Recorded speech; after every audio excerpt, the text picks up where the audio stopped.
Granddaddy Longlegs are one of the most poisonous spiders, but their fangs are too short to bite humans. Bullshnikey! How dare you, insect? How dare you interrupt? You know what bugs me? Old wives' tales about Granddaddy Longlegs. For starters, snakes, spiders, and wasps, they're not poisonous. They're venomous. If you eat a spider, you're probably going to be just fine. That is poison. When you eat something, when you consume or touch something, poison ivy, poison oak, not venomous ivy. Venomous means that they have glands that produce venom or inject it into your fangs with a stinger or whatever. There are even animals that have venom for insects that are harmless to humans. Only when a venom is toxic is it a safety issue. The next problem with old wives' tales is that what most of you call Granddaddy Longlegs spider, for starters, isn't even a spider.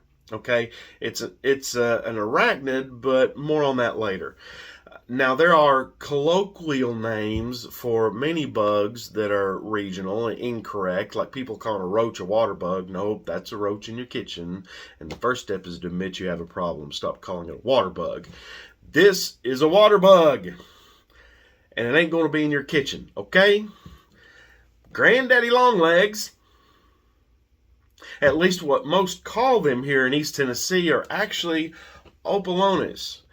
Probably not saying that right, but doesn't really matter, okay? These have one body segment. Spiders have two.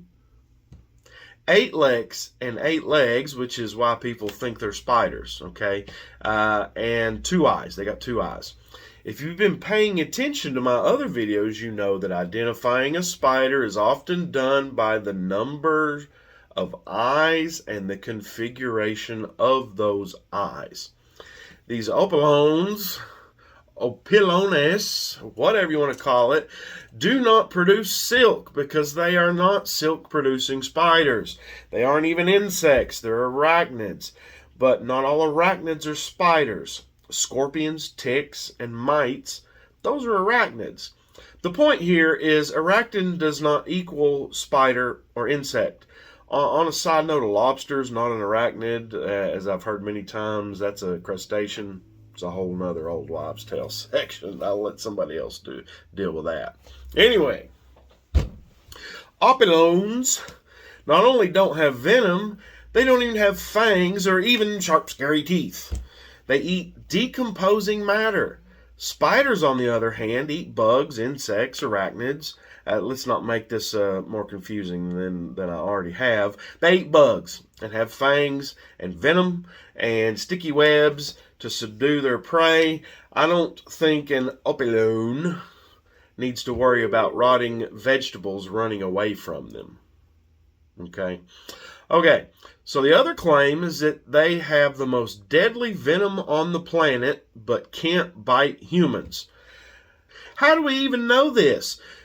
You would have to milk them of their venom, which they don't even have, and then inject that into a human to know this. Even without the entomological knowledge, the claim doesn't make logical sense. There is no scientific information that backs up this myth.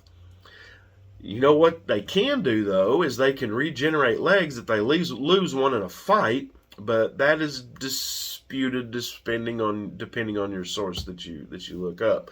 They're also social, hang out in large groups, which spiders generally do not do. They can play dead and secrete odors to repel unwanted advances, so that's pretty cool. So they aren't poisonous or venomous. They aren't even spiders. They don't have fangs, and they aren't dangerous to humans. Yes, you want to know what bugs me? Old wives' tales. But I love to debunk them. Killing